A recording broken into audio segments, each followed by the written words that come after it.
ஒரு காட்டுல ஒரு காக்கையும் முயலும் நண்பர்களா இருந்துச்சுங்க. ஒரு நாள் உணவு தேடி பக்கத்து கிராமத்துக்கு போச்சுங்க. அப்படி போகிறப்ப ஒரு விளைநிலத்தை பார்த்துச்சுங்க. அங்க நிறைய உணவு தானியங்கள் பயிரிடப்பட்டிருந்துச்சு.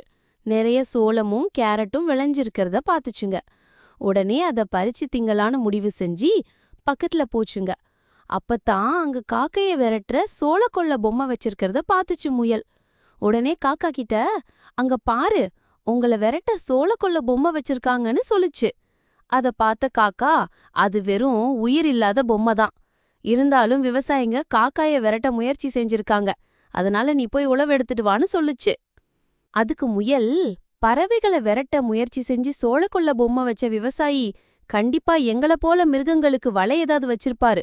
அதனால தெரிஞ்சே ஆபத்துல சிக்க வேண்டான்னு சொல்லிச்சு. ஆழம் அறியாம காலை விடக்கூடாதுன்னு சொல்ற பழமொழிக்கு ஏற்ப பசியோட இருந்தாலும் தெரிஞ்சே வம்ப விலை கொடுத்து வாங்க வேணான்னு திரும்ப காட்டுக்கே போயிடுச்சுங்க காக்கையும் முயலும்.